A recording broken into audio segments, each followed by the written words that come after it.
আমি মূলত ৯০-এর দশকেই রাজনীতির সাথে জড়িত। আমি জাতীয় পার্টিতে বেশ কিছুদিন ছিলাম। এরও আগে বিএনপির সাথে নির্বাচন করছি। কিন্তু মূল বিষয়টা দেখলাম ইসলামিক যে রাজনৈতিক দলগুলো আছে এরা মিথ্যাচার, প্রচণ্ড হারে মিথ্যাচার করে। এরা ব্যক্তিকে ভয় করে, সৃষ্টিকর্তাকে ভয় করেন। আর ব্যক্তিকে ভয় করা মানে আপনারা আমি ভয় করি, আপনার সামনে অন্যটা করলাম না, আপনাকে লেখা পরেই করলাম। যেমন উদাহরণস্বরূপ রমজানে রোজা রাখি, নীরবেও কিন্তু পানি খাই না, যিনি রোজা রাখে।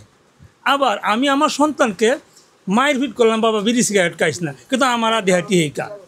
তার মানে ব্যক্তি বয়ে কাজ করে না, কাজটা করে সৃষ্টিকর্তার বয়ে, সে যে ধর্মেরই হোক।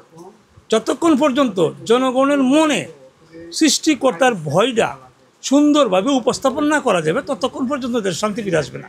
আর এই লক্ষ্যেই জামাত ইসলামের মূল মন্ত্র হলো আল্লাহর আইন চাই, সৎ লোকের শাসন চাই। সৃষ্টি যার আইন তার। মানুষের আইন ইচ্ছা করলেই এই 2/3 মেজরিটি হলেই পরিবর্তন করা যায়।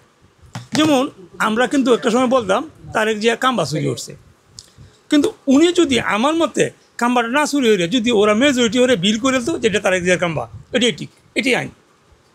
2/3 মেজরিটি বিল করতো, রাষ্ট্রের সমস্ত আয় আমার, এইটাই লো। কিন্তু ইসলামী রাজনীতির ক্ষেত্রে এইটা হবে না। আপনি সরে যেতে পারেন, আইন পরিবর্তন হবে না।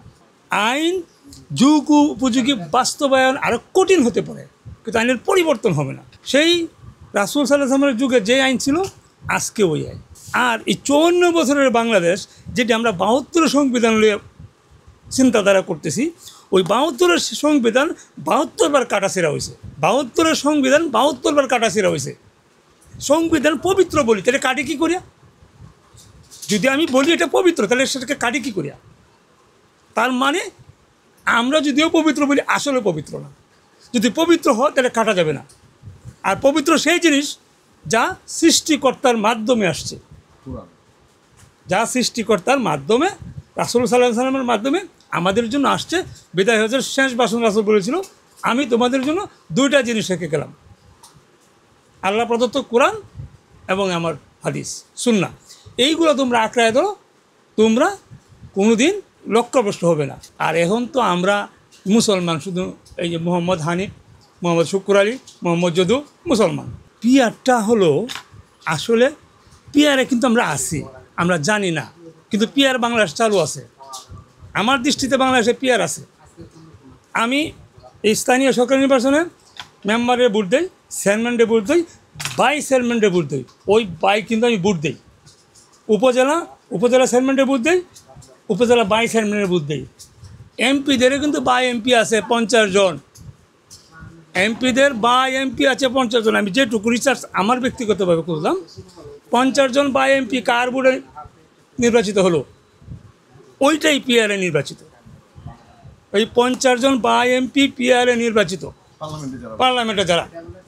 এই শুকুর আলীর দল 200 আসন পাইছে, অতএব শুকুর আলী 15 জন এমপি পাবে।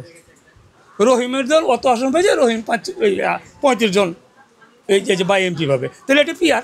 আবার আরেকটা পিআর দেখেন, আমরা কিন্তু ওই জুট করে লাই, 5 দলীয় ঐক্য জোট, 7 দলীয় ঐক্য জোট, ওটাও পিআর। কারণ আমি 200 আসনে এমপি দেব, উনি 25 আসনে দেবে, উনি 30 আসনে দেবে। আমার 200 আসনের বাইরে কি আমার দলের ভোট নাই? ওই ভোট কাকে দেবে? পিআরে দিবে। ওইটা হলো নির্বাচনের আগে পিআর, আর জামাত বলতেছে নির্বাচনের মধ্যে পিআর। আপনারা নির্বাচনের আগের পিআর বুঝেন, নির্বাচনের মধ্যে পিআর বুঝেন না। সমস্যাটা ওই জায়গা। এখন আমরা তো গ্রামের মানুষ, একাই আমাদের এত মেধাও নাই, এত চিন্তা ভাবনা করতেও পারি না। তবে ওরা যা করে এইগুলো দেখে আমাদের যেটুকু বিবেক আসছে যে এই গ্যাপ, ওরা বলে একটা করে আরেকটা। ওরা বলে পিয়ার কায়না মাথার দেয়। তাহলে মহিলা এই যে এমপির নাম, এই যে গত 18 নির্বাচনে কিন্তু মহিলা একজন এমপি কিন্তু বিএনপি থেকে গেছিল, রবিন ফারহানা। কী ভাই গেছিল? ওই পাইছিল বটুনি, পিয়ার হারুন সাহেব গেছিল, আর ওনারা পিয়ারে আইছিল।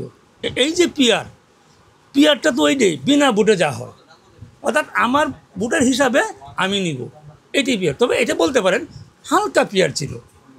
এখন হয়তো হালকাটা একটু বড় হয়ে চাইতেছি, পিয়ারের বাইরে তো দেখলাম বহু দেখছি। আর অনেকে আবার মধ্যে হ্যাঁ যে এরা বেশি ভোট পাইলো এটাই তো সারা, আর বেশি ভোট পাইলেন কীভাবে? মনে করেন আমার আসলে 100 ভোট আছে, 100 ভোটের মধ্যে 6 জন প্রার্থী, একজন 25 ভোট পাইল, আর 5 জনে কেউ 17 কেউ 23 সব মিলাইয়া 75 ভোট পাইল। এখন নেতৃত্ব দিল কেরা? 25 ভোট 75 ভোটের নেতৃত্ব দিতেছে। এটা কোন ধরনের সংবিধান? এটা কোন ধরনের সংবিধান? সংবিধান পবিত্র পবিত্র পবিত্র, পুজো ছাড়া উদাহরণ যায়, এরপরে পবিত্র পবিত্র সংবিধান 72 সংবিধান 72 বার কাটছে, এরপরে তো ঠিক হয়েছে না, এরপরেও ঠিক হয়েছে না।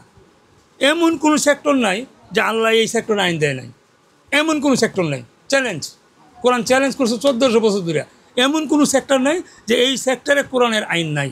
তাহলে আমার কেন 72 সংবিধান দান নেবো, আমার 73 দান নেবো, যেন 90% উপরে মুসলমান। এই ফরজ বিষয়গুলো কিন্তু বাদ দেওয়া যাবে না, নফল বিষয়গুলো বাদ দেওয়া যেতে পারে, ফরজ বিষয়গুলো বাদ দেওয়া যাবে না। কোরআনের এ টু জেড সমস্তটা কোরআন মানতে হবে। এর মানে এই না ওগুলো বাসিত মধ্যে এখন সব ডিপেন্ড নিলাম, আজকে একটা মানলাম, আগামী দিন বাকিগুলো মানার জন্য এ টু জেড প্রস্তুত থাকতে হবে। তাই এইটাই হলো মুসলমানের মূল মন্ত্র। এখন আমি রোজা রাখি, মনে হয় যে আমার মুসলমানই শেষ। উনি মিশা কথা করে না, মনে হয় যে আমার মুসলমানই শেষ। উনি জাকাত দিলা, মনে হয় যে আমার মুসলমানই শেষ। হ্যাঁ, উনি 2 লাইন কোরআন মস্ত তুলেছে, মনে হয় যে আমার মুসলমানই শেষ। উনি হাফেজ হয়েছে, মনে হয় আমার মুসলমানই শেষ। না, মুসলমানটা এমন জিনিস, সব পূর্ণাঙ্গ একটা প্যাকেজ। মুসলমানটা পূর্ণাঙ্গ একটা প্যাকেজ। যেমন আমি যখন গোসল করি, এনে ট্যাপ লাগাইয়া আমার গোসল হবে না, কারণ আমার সমস্ত শরীর ভিজা নাই। আমার যখন সমস্ত শরীর ভিজবো তাইলে আমার গোসল হবে। এখন এই যে ট্যাপের মতো, তো আমি নামাজ পড়লাম, মিশা কথাও কইলাম, আমি রোজা রাখলাম, হারামও খাইলাম, হারাম হালাল জানি না। বাংলাদেশ যেন 90% মুসলমান, কোনো প্রাথমিক বিদ্যালয়ে অথবা এই ধরনের যে শিক্ষা ব্যবস্থা, ইংলিশ মিডিয়াম, ইসলামী কোনো ভালো শিক্ষকই নেই, যেখানে আলিফ বে তে সে এইগুলো পড়াইব, আমরা বাড়িতে বক্তব্য পড়াইতো। আমাদের তো প্রথম শিক্ষাটা ছিল এটা, যেন আল্লাহ রাসূলের কাছে যে প্রথম বক্তব্যটা আসছিল, ইকরা বিসমি রাব্বিকাল্লাযী খালাক, পড়ো তোমার প্রভুর নামে যিনি তোমাকে সৃষ্টি করিয়াছে। প্রথম পড়াটা তো আমার প্রভুর নামে। আমার শিখাই কে জানেন? খুদা মিশা হতা, আগ ডুম বাঘ ডুম ঘোড়ার ডুম সাজে। এই সত্যিটা কি হলো? আমারে মিথ্যার মধ্যে আমার জন্মই দিতেছে, তাহলে আমি এর চেয়ে ভালোই আমি কি? সুদের অঙ্ক শিহার, যেন হারাম হালাল শিহানির কথা, যেন হারাম হালাল শিখানির কথা মুসলমানদেরকে, যেন সুদের অঙ্ক শিহা। আমার বইয়ের মধ্যে যদি 100 অঙ্ক হয়, এর মধ্যে 95টা সুদের। এই চক্রবর্তী সুদ, এই সুদ, এই সুদ, এই সুদ, হালাল হারামের কোনো সাপ্টার নেই। ও মুসলিমের সাপ্টার মুসলমানের এনড হইতেছে, মুসলমানের সাপ্টার ও মুসলিমের এনড হইতেছে। উভয়ের জন্য এটা জুলুম, উভয়ের জন্য জুলুম, মুসলমানের জন্য জুলুম, ও মুসলমানের জন্য জুলুম। মুসলমান কারোর প্রতি জুলুম করতে পারে না। জুলুমের অনেক প্রকার আছে। এক লোক সত্য জানলো, বললো না, এটাও জুলুম। এক লোক সত্য জানলো আর করলো না, না এটা বলবো না, চুপ করে, এটাও জুলুম।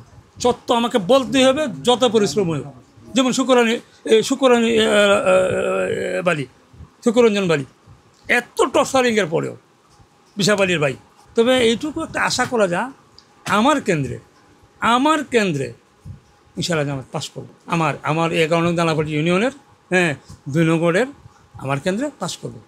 কারণ হলো মানুষ ওহন দাপ্পাবাজি বুঝ জ্বালছে। একটা লোক যদি ওহন আমার 500 টাকা দিয়ে নেয়, সে কিন্তু ইনভেস্ট করলো, আর একবার আমার কাছ থেকে সে 5,000 নেবে, গিভ অ্যান্ড টেক। আর যে লোক বিড়ির কাছে বুট বেচেলবো, হ্যাঁ নিজে বি হয়ে গেল। আমার বুট আমি দিব, দেখে শুনে বুঝে দেব। কিন্তু যদি করে যাকে খুশি তাকে দিব, এটা পাগলের প্রলাপ। আমার বুট আমি দিব, দেখে শুনে বুঝে দিব।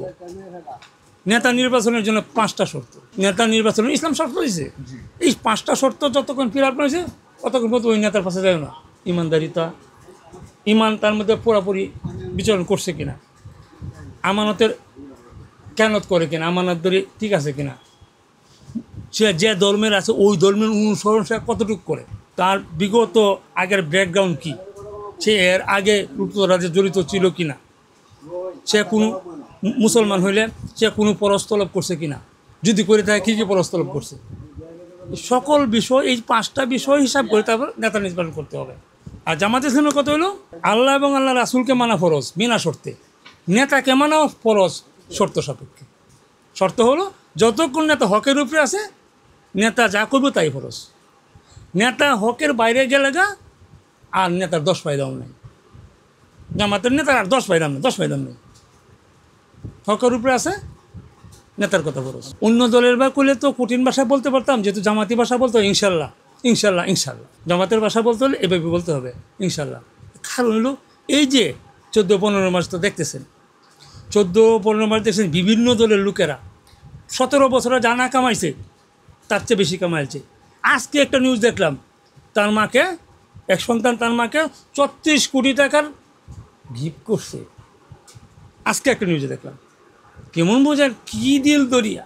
আর এই বিগত এই 80-র দশকে ওদের এই কোনো মতে সাইলেন্টে ডাইল ঘুরাইতো। 80-র দশকেও এরা তার মাকে এই শেয়ার 36 লক্ষ টাকা শেয়ার গিফট করছে। কেমন বোঝেন টাকা আশ করতে কেন। আর যেন জামাতের প্রত্যেকটা লোকের পাই টু পাই নিজের পয়সা হিসাব দেওয়া লাগে। কারণ আমি যদি রুকনের শপথ নেই, আমাকে আমার আয়ের 5% দলকে দিতে হবে। কারণ আমি 5%-এ বাড়বো কিবা, তাহলে আমার আয়টা আগে আনতে হবে। অর্থাৎ প্রতি মান্থলি আমার দলকে আমার আয়ের হিসাব দিতে হবে, এবং এটা হালাল পন্থা। পন্থাটাও বলতে হবে আমার পন্থা হালাল, পন্থা বলতে হবে, এবং 5% দিতে হবে। তাহলে আমার হিসাব কিন্তু আমার দল জানে। আমি এই যে অজপরে গায়ে যে কাজ করি ওটা আমিরা জামাত জানে না। আমি ইয়ানোর 150 টাকা আল্লাহ রহমত। আমাদের এলাকায় আবার এই একটা সম্প্রীতি ছিল, আমাদের এলাকায় এই একটা সম্প্রীতি ছিল। মুসলিম কয়েকজন আওয়ামী লীগ বাদ দেয়, মোটামুটি আমরা ভাই ভাইয়ের মতো চলছি। তারপরে দেও আমাদের মসজিদে 2 দিন একটু বেকায়দা হয়েছে, 2 দিন হ্যাঁ তত্ত্ব নিতে আসে, আমরা তত্ত্ব আইতাছে যে এই মুহূর্তে পুলিশ আইতাছে। আমরা আবার হাতের দুহান আছে আমার মসজিদ আছে, বই আমরা মিটিং হেরেছি। আমরা দুহান হবে মিটিং সারতেছি, এরা মসজিদে ঘুরতেছে ধরার জন্য। আর এখন এই আল্লাহ রাসূলের কথাগুলো সামনে বাসে। ইসলামের যখন বিজয় দেখবে তখন দলে দলে দলে দলে লোক ইসলামে যোগদান করবে। এখন বলতে পারেন যে যারা আইতেছে এরা কি মুসলমান না? না, মুসলমান। মুসলমান এই মুসলমানের ভাগ তো অনেকগুলা, মুমেন না। আর ওই ক্ষেত্রে কিন্তু মুমেনের কথাই বলা হয়েছে। কারণ আইওয়ান নাস করছে, মুসলিমিন কইছে, হ্যাঁ মুমেন কইছে, বিভিন্ন 3টা ধাপে কিন্তু ভাগ করা হয়েছে। এই 3টা ধাপে ভাগ করে ইনশাল্লাহ সর্বোপরি জামাত, আমার আশা জামাত সরকার গঠন করবে ইনশাল্লাহ, জনগণ যদি বুঝে শুনে রায় দেয়।